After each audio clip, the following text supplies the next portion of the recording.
Today, we're diving into a really tough topic. It's one that's surrounded by a lot of judgment, a lot of misunderstanding, and it's so important that we get it right.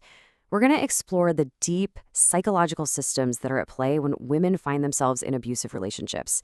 Look, this isn't about pointing fingers. It's about understanding the complex wiring that can lead strong, smart, capable people into situations that, from the outside, just make zero sense. All right, let's get into it. This is the question, isn't it? We've all heard it. Maybe some of us have even thought it. You hear it in whispers between friends. You hear it in frustrated phone calls from family. You see it all over the internet. And it seems so simple, right? So logical. If a situation hurts, you get out of it. If someone is hurting you, you walk away. The question itself feels like it holds the solution. But what we're about to see is that the biggest barrier to understanding this whole thing might just be the question itself. What if the entire premise is just wrong? Here's why. That question, why doesn't she leave? It's not really a question. It's a judgment, and it's a trap. It assumes she has the power, the money, the psychological freedom to just make a simple choice. It assumes the person being abused today is the exact same confident person who walked into that relationship months or years ago. And here's the most critical part. It puts all the responsibility for stopping the abuse on the person being abused, not on the abuser. But the reality, as Kebrova's work lays out, is this complex web of things going on inside and outside that have very little to do with a simple choice and everything to do with these deep, deep patterns. So to really get it, we have to unpack this whole thing piece by piece. Here's our roadmap for today. First, we're going to dig into why that question is such a trap and just bust the myth of weakness for good. Then we'll look at the unconscious roles that can throw a relationship off balance from day one. After that, we'll look back at the echoes from childhood that kind of write the code for our relationships. We'll listen to that nasty voice of the inner critic and see how it works with an abuser. Then we're going to get real about the actual practical barriers to leaving. And finally, we'll reframe this whole conversation and talk about the powerful first step forward. Okay, let's start with the biggest, most damaging myth out there, that women who end up in these situations are somehow weak or not smart or broken. Actually, the exact opposite is often true. The vulnerability doesn't come from a lack of strength. It often comes from a lifetime of being the strong one. You know, the one who is always responsible, the person who learned to carry the weight for everybody else. It's a kind of strength that never learned how to receive, how to set boundaries, how to put your own safety first. So let's just throw the whole idea of weakness out the window right now. It's not helpful, and it's just not true. Now, what's so powerful about this is that it shows you the bait in the trap. Abuse almost never starts with a slap or a shout. It starts with things we all get, things we all want. It starts with hope, that amazing feeling of meeting someone and thinking, wow, this is it. It's fueled by that basic human desire to be loved, to be chosen. And then, when things start to get a little rocky, it's kept alive by that noble idea of trying to save what was once so good, to get back to the beginning. It completely hijacks the habit of taking responsibility, not just for your side of things, but for your partner's moods, his actions, all of it. And that is how your internal compass gets slowly, subtly knocked off course, until you have no idea which way is up. All right, let's move from all the myths out in the world and go deeper into the internal world of psychology, because this is where the system really gets its hooks in. See, a relationship is a dance between two people, but the vulnerability to an abusive dance often starts way before a partner ever shows up. It starts when we unconsciously slip into a role that isn't an equal adult partner. It's a role that basically invites imbalance. One of these roles, the childlike position. And it is so important to understand this has nothing to do with being childish or immature. Not at all. This is a deep, unconscious psychological state. It comes from a part of you that never really developed its own internal parent, its own sense of safety and authority. It's like a gap inside. And so you look for something outside to fill that gap. You look for a bigger adult in a partner, someone who seems strong, decisive, in control, someone who will take away the stress of making big decisions and just make you feel safe. And this is where it gets so dangerous and so twisted. When you're unconsciously looking for a bigger adult to take charge, you see their behavior through that filter. A partner's intense jealousy doesn't look like a giant, terrifying red flag for control. It's misinterpreted as, wow, he must love me so much, he's just terrified to lose me. A partner's demands about who you see or where you go doesn't feel like a cage. It can feel like he cares so much about me. This just proves how important I am to him. The very behaviors that are screaming danger get mistaken for the very safety you've been searching for. Now, look at this comparison, because it shows you the other side of the coin. Another really common role is the rescuer or the mother. In a healthy relationship, right, you have two adults standing side by side.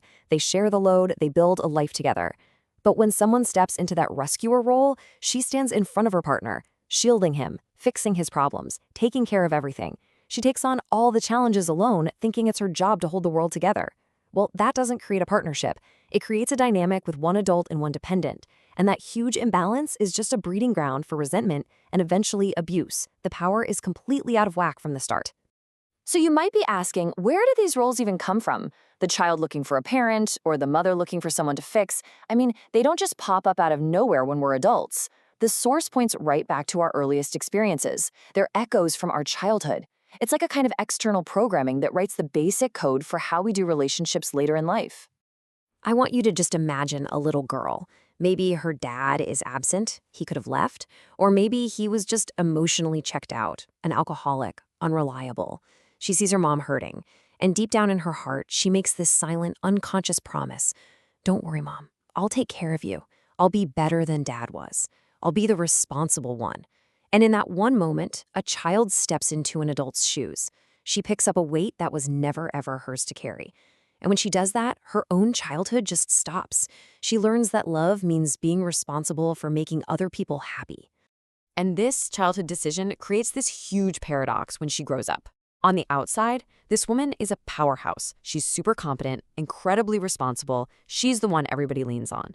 But inside, that childhood role is still running the show. So when she gets into a relationship, she doesn't know how to just be an equal partner. She only knows how to be the one in charge.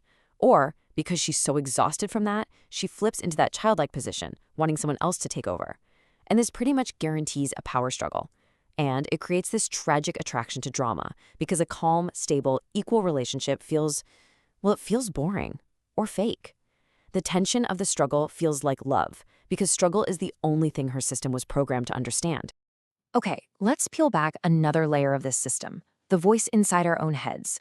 The childhood programming creates the role, sure, but something has to keep us stuck there. And an abuser's most powerful, most tireless ally is often a person's own inner critic. If your life is the battlefield, your inner critic is the saboteur working from the inside. I love this metaphor. It's just so devastatingly accurate. It's the red pen. So many of us, especially if we grew up in really critical homes, we develop an inner critic that's like a mean teacher marking up an essay. You could get 97 things right, but your brain, that inner critic, will obsess over the 3 things you got wrong. Your whole life feels like it's covered in red ink, just a constant reminder of all your flaws and failures. You just live with this constant background noise of not good enough. So here's the really crucial connection. This inner critic basically prepares the soil for abuse to grow in. If you already have this deep down belief that something's wrong with me, then when a partner starts putting you down, it doesn't sound foreign. It actually sounds familiar. Their voice just confirms what your own inner critic has been whispering for years. It makes it so much easier to accept their criticism, to internalize the blame. When he says, "You're just too sensitive," or "Look what you made me do," a little part of you just nods and agrees.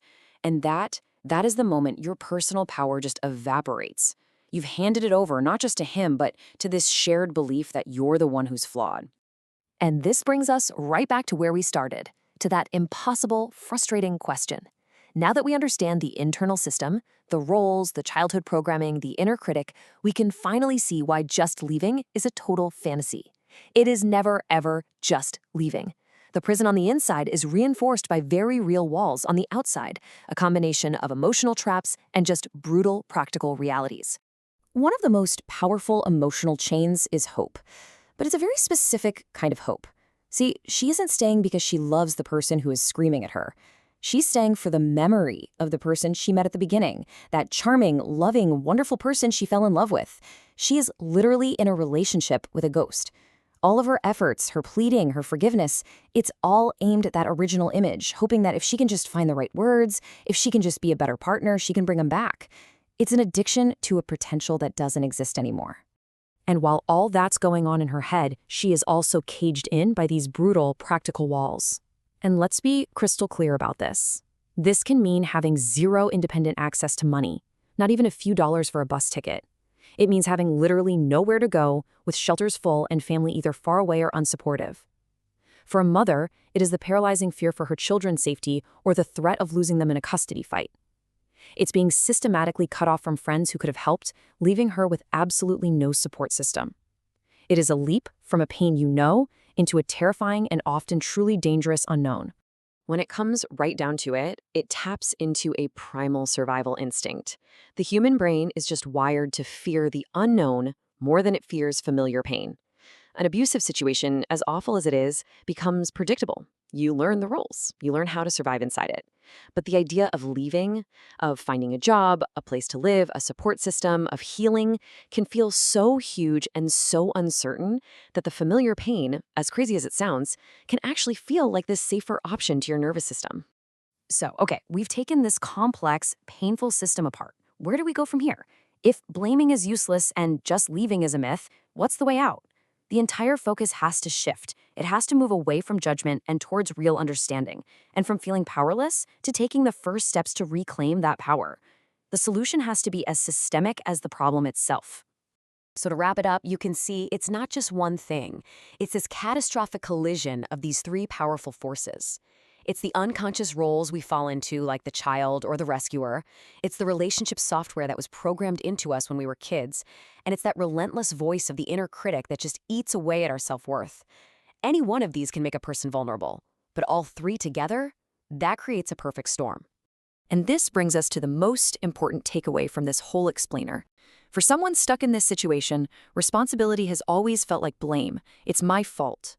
But we have to reclaim that word. True responsibility isn't a burden, it is the privilege of an adult. It comes from responsibility, the ability to respond. It's about shifting from that childlike position of someone please save me to the adult position of I have the power to respond to my own life. That is the beginning and the very core of taking your power back. If any of this has sounded familiar to you today, if you see your own story in these patterns, I really want you to hear this message. Recognizing yourself in this is not a sign of failure. It is not a sign of weakness. It is an act of incredible courage and clarity. You are not broken.